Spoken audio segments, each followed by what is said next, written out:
Hari Selasa menandai 2 tahun sejak militan yang dipimpin Hamas menyerbu wilayah Israel yang memicu perang di kawasan tersebut. Warga Palestina di Khan Younis menyatakan 2 tahun terakhir perang di jalur Gaza terasa jauh lebih lama karena kondisi yang harus mereka alami. Sementara warga Palestina lainnya tidak tahu lagi bagaimana bisa kembali pulih dari berbagai pemandangan mengerikan yang disaksikan selama perang. فقدنا اللحظات الطيبة، فقدنا إنه المنظومة التعليمية، فقدنا المنظومة الصحية في سنتين الحرب هدول. أنا كان نفسي إنه أنا كل يوم أصحى الصبح أشوف أولادهم ألبسهم ملابس المدرسة ويتوجهوا للمدرسة ويروحوا على دراستهم ويتابعوا تعليمهم. اليوم بعد من سنتين من الحرب أصبح لا تعليم، أصبحت المنظومة الصحية منهارة كامل، أصبحنا نازحين. Pengaboman dan operasi darat Israel telah mengubah seluruh kota menjadi puing, bangunan yang hangus, dan reruntuhan yang tersebar di segala arah.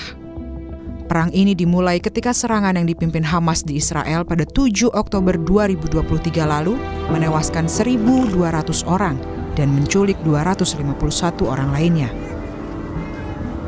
Serangan balasan dari Israel bahkan telah menewaskan lebih dari 67.000 warga Palestina, di mana lebih dari setengahnya merupakan perempuan dan anak-anak. Muhammad Rabi tak kuasa menahan tangis saat dirinya mengenang kepergian anak laki-lakinya, Amir Rabi, yang dibunuh tentara Israel saat berada di semak-semak pinggir jalan. I saw his friend. I feel like he's not here. School also, I'm not gonna go there to see his class. In the house, I feel my room, the other side, all is empty. This is what I'm feeling. But Alhamdulillah, he's a shaheed. This is making me down and happy for him. He's in better life now. He's more protected from everyone. Duka tersirat tak hanya bagi mereka yang kehilangan. Rasa takut dan trauma juga tak henti menghantui anak-anak di jalur Gaza. Masa kecil mereka harus diisi dengan suara dentuman bom hingga jeritan kesakitan dari sekelilingnya.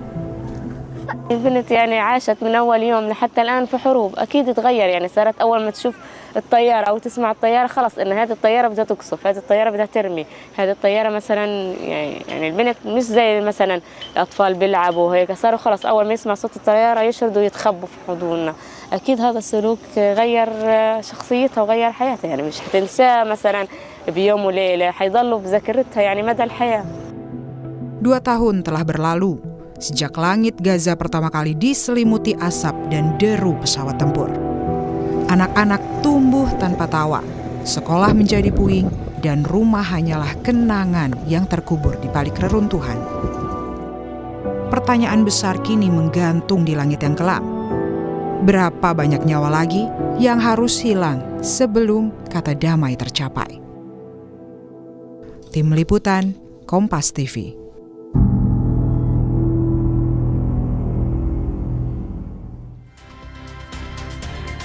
Dua tahun perang di Gaza berlangsung, banyak negara yang berlomba mengakui kedaulatan Palestina, namun kata damai belum juga tercapai.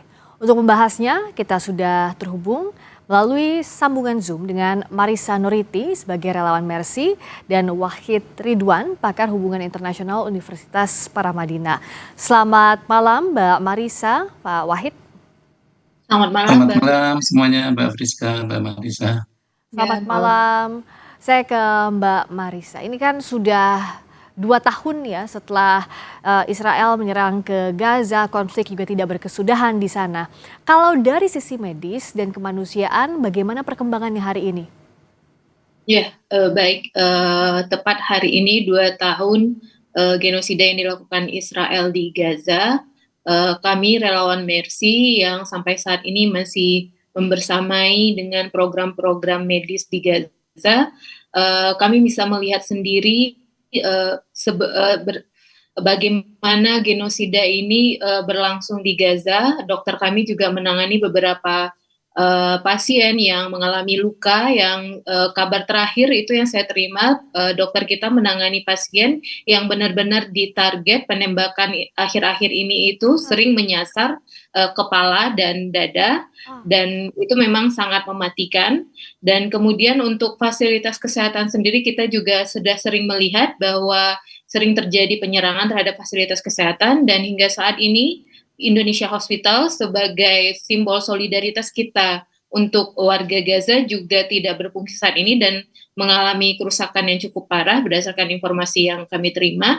Dan secara keseluruhan terdapat 38 rumah sakit di Gaza, 25 diantaranya itu out of service dan hanya 13 saja yang berfungsi, dan itu pun secara parsial. Dan saat ini dokter dan tenaga medis lainnya, baik paramedis di Gaza, bekerja di bawah banyak kekurangan, kondisi yang tidak steril untuk melakukan operasi, dan suplai darah yang juga tidak mencukupi, dan tentu saja banyak kekurangan lainnya di suplai obat-obatan dan peralatan medis lainnya. Dan bisa juga terkait bed okupansi sendiri hingga saat ini, karena hanya sangat sedikit rumah sakit yang berfungsi dan korban terus bertambah, hampir semua rumah sakit di Gaza sekarang bed okupansinya itu mencapai 225%. Barangkali seperti itu, Mbak Friska. Ya, dengan kondisi seperti ini, bahkan tenaga medis diserang bertubi-tubi, rumah sakit yang harusnya jadi zona aman menurut hukum internasional ditabrak juga oleh Israel.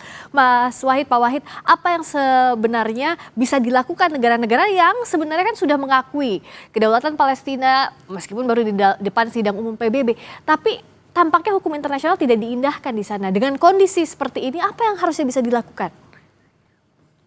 Ya, memang harus perlu ada upaya yang maksimal untuk saat ini, mungkin paling tepat negosiasi, Mbak Friska. Jadi upaya-upaya yang gencatan senjata pun sudah agak susah, tetapi ada progres yang cukup bagus kita lihat dari apa yang diusahakan oleh Presiden Trump. Meskipun banyak orang yang tidak setuju, tetapi minimal ada upaya-upaya untuk membangun kesepahaman.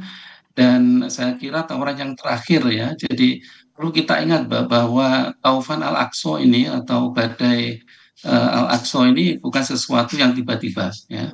Jadi tahun yang lalu ketika saya diundang, bahkan 2 tahun yang lalu ya, ketika ada konferensi tentang Gaza di Johannesburg yang sampai kemudian menghasilkan ICC, itu semua upaya-upaya sipil ya. Tetapi tidak menghentikan juga gitu apa yang dilakukan Israel terhadap Palestina, dan terutama di kawasan Gaza. Jadi kita apresiasi sekarang ini ada perubahan-perubahan ke arah yang memang perlu ada sebuah diplomasi yang sangat, apa istilahnya ya, mengkhusus, dan itu kalau gencatan senjata tidak bisa dilakukan ya memang harus kembali kepada kesepakatan awal bahwa perang harus berhenti.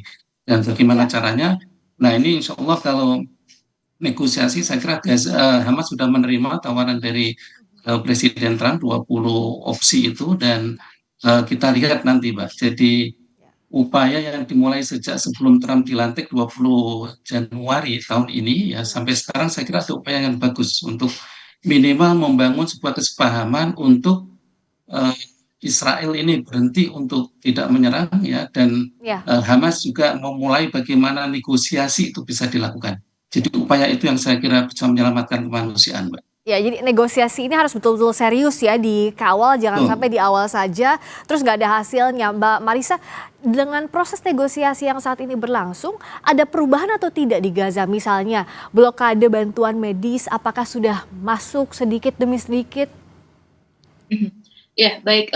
Semenjak Presiden Trump menyampaikan responnya terhadap jawaban yang telah disampaikan Hamas, yang menginstruksikan bahwa sebaiknya Israel menghentikan penyerangan di Gaza selama proses ceasefire ini, dan berdasarkan pengamatan dan informasi yang kami dapat di lapangan, tidak ada sampai saat ini Israel masih melakukan pemboman dan penyerangan terhadap warga sipil Gaza, dan terhitung dari saat itu bahkan saat ini korban telah mencapai kemarin setahu saya sekitar 120 orang korban dari penyerangan Israel, dan mungkin hari ini bisa mencapai 200 lebih. Dan terkait suplai makanan atau logistik medis lainnya, saat ini memang sudah mulai masuk dari Karim Shalom bahan kebutuhan pokok, akan tetapi masih di level yang belum bisa dijangkau oleh warga Gaza harganya, karena ini situasi yang sangat kompleks. Barang logistik masuk, itu dijual di pasar, dan untuk membeli itu tentu membutuhkan uang cash, dan saat ini sangat susah sekali mendapatkan uang cash di Gaza. Jadi jika warga Gaza itu memiliki uang dalam rekening tabungannya, katakanlah seperti itu, atau kita memberikan bantuan, dan untuk menarik cash itu mereka mendapatkan potongan 30-40%. Jadi maka oleh karena itu daya belinya jadi tidak ada. Sampai saat ini berdasarkan informasi masih banyak warga Gaza itu bahkan makan 1 kali sehari aja itu udah bisa dibilang situasi yang sudah sangat menguntungkan seperti itu. Dan saya yakin masih banyak warga Gaza yang tidak bisa makan sekali sehari hingga saat ini, walaupun sudah banyak bahan makanan yang dimasukkan ke Gaza seperti itu. Mbak Marisa, memangnya siapa yang menjual itu? Jadi artinya bantuan itu disalurkan via siapa dan siapa yang menjualnya? Karena kan kalau dalam bayangan kami, bantuan itu diberikan untuk warga, tidak ada biaya apapun, begitu kan semestinya? Jadi begini, yang diizinkan masuk ke Gaza itu semua di bawah kontrol Israel, dan tidak semuanya itu bantuan kemanusiaan gratis, ada juga yang melalui jalur komersil seperti itu.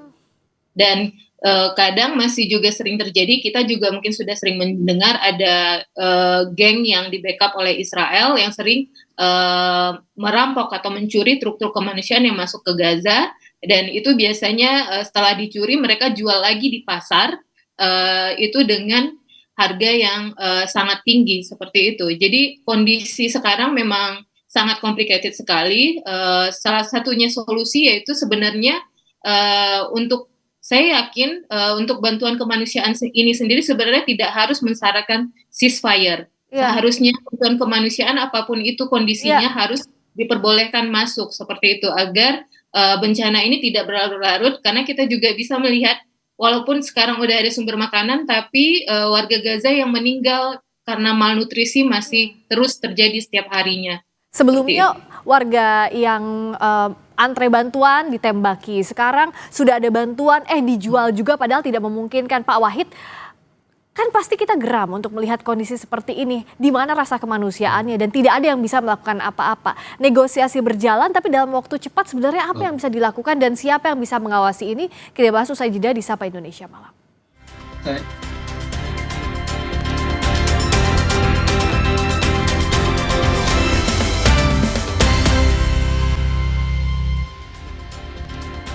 Masih membahas 2 tahun perang di Gaza, genosida yang dilakukan Israel, lalu apa yang harus dilakukan? Masih bergabung bersama kami Marisa Noriti, relawan Mercy, dan Wahid Ridwan, pakar hubungan internasional Universitas Paramadina. Saya ke Pak Wahid. Tadi Mbak Marisa bercerita, bantuan masuk, jumlahnya terbatas, dijual pula, dan itu diawasi oleh pihak Israel, dijual pula oleh mereka. Dengan kondisi yang betul-betul nir kemanusiaan, negosiasi berjalan, dalam waktu cepat apa yang harus dilakukan? Pak Wahid. Kita tagih Presiden Prabowo, Mbak Friska, yang pernah baru kemarin waktu di UN Assembly itu, beliau mengatakan Indonesia siap mengirimkan peacekeeping force. Jadi saya kira itu jawaban. Jadi perlu serius bagaimana mandat itu dibuat oleh PBB sehingga memang ada kekuatan-kekuatan militer yang fungsinya tidak hanya keeping tapi juga making. Jadi tidak hanya menjaga perdamaian tapi juga harus bagaimana membuat perdamaian itu. Saya kira hanya dengan cara itu minimal Israel juga akan kalaupun toh dia tetap nekat gitu dia berhadapan dengan dunia. Pak Wahid. Jadi sekarang ini kan perangnya juga tidak simetris itu. Mestinya kalau kombatan weak combatant gitu ya. Jadi bukan semacam perang yang sekarang ini. Gitu. Pak Wahid, tapi tadi Segera saja itu, Mbak. izin saya bertanya, kalau untuk mengirimkan peacekeeping force atau peacemaking force, itu bagaimana rantai yang harus dilakukan? Artinya step-stepnya seperti apa saja Pak Wahid dan lewat siapa? Kalaupun dari PBB, siapa yang mengusulkan dan sebagainya? Ya, proses di PBB saya tidak tahu persisnya ya, Mbak. Tapi yang jelas Dewan Keamanan kan bisa membuat keputusan ya, itu udah banyak sekali. Bahkan di negara kita pun pernah ketika ada konflik dengan Timur Timur itu dibuat UNTAD, kemudian diubah menjadi UNAMED yang semacam itu. Jadi kesepakatan itu dicapai dengan negara-negara atau pihak yang memang level ya, selevel. Ini persoalannya kan Palestina itu masih belum merdeka. Jadi saya ingat ketika saya menghadiri konferensi internasional Palestina di Johannesburg, itu ada satu contoh yang sangat baik yang diberikan oleh cucu Mandela. Waktu itu Mandela diminta untuk bernegosiasi karena beliau masih di penjara. Kemudian dia bilang, bagaimana Anda bisa bernegosiasi dengan seorang yang terpenjara? Jadi akhirnya perlu dibebaskan sehingga bisa bernegosiasi. Sama juga sekarang ini kalau mau membuat sebuah paralel gitu ya, hak yang sama, kewajiban yang sama, dan keinginan yang sama. Saya yakin Hamas ingin merdeka juga, ingin perdamaian lah dalam konteks ini ya. Israel juga sama ingin perdamaian. Jadi Palestina merdeka, haknya sama, setara ya sebagai anggota PBB, dan kemudian mereka bernegosiasi. Sekarang ini saya sempat bertemu waktu Ismail Haniyah masih ada itu, sekarang yang menjadi negosiator utamanya kan Khalil Al-Haya. Waktu itu beliau mendampingi, saya bertemu di Istanbul tahun 2023 waktu itu. Jadi kalau Palestina ini tidak merdeka, Mbak Friska, itu akan susah untuk mendapat equal atau balance diplomasi, balance negotiation. Jadi syaratnya ya harus merdeka. Ya, asal jangan ada veto lagi dari Amerika Serikat yang ada di Dewan Keamanan PBB, karena sejauh ini kan mau ceasefire, mau soal pengakuan merdekanya Palestina, hambatannya dari US selalu di PBB. Itulah Mbak, ini saya juga nggak bisa menjawabnya. Dari keilmuan hubungan internasional pun akan sulit. Makanya yang selalu kita bincang bagaimana ada reformasi di UN, dan reformasi yang berkeadilan, tetapi itu kan tidak sesederhana kita mewacanakan. Yang penting Mbak Friska, ada upaya-upaya yang terus ya dilakukan oleh negara-negara maju, terutama Amerika lah, untuk membuat perdamaian di Timur Tengah ini. Jadi setidaknya intinya memang Palestina merdeka itu dulu. Ya, Palestina harus merdeka.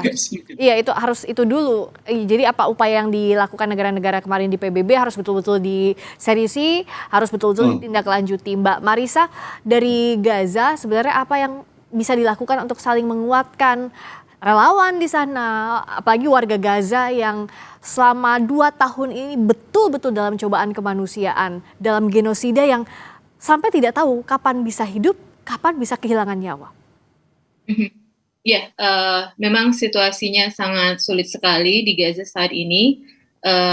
Mungkin yang bisa kita lakukan, kita tidak pernah meninggalkan Gaza. Dengan hadirnya tim-tim internasional di Gaza, itu sudah sangat memberikan harapan baru bagi warga Gaza, dan kita lihat juga misi-misi Freedom Flotilla lainnya itu menunjukkan kepada warga Gaza bahwa mereka tidak sendiri. Walaupun mungkin pemerintahan banyak yang tidak berpihak kepada mereka, tetapi warga dunia secara garis besar mereka bisa melihat sendiri bahwa banyak yang peduli dengan apa yang terjadi di Gaza.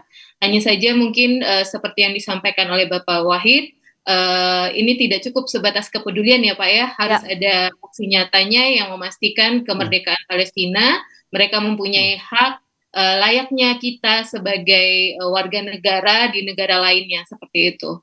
Waktunya kita menagih janji pemerintah mewakili warga dunia, tidak hanya lip service saja, tapi betul-betul secara serius mengawal sampai kemerdekaan Palestina diakui oleh seluruh negara. Dan Mbak Marisa, kami doakan Mbak Marisa, seluruh relawan dan warga Gaza juga dalam kondisi yang selamat dan segera terjadi perdamaian di sana. Terima kasih Mbak Marisa Noriti, relawan Mercy. Terima kasih Pak Wahid Ridwan, pakar hubungan internasional Universitas Paramadina.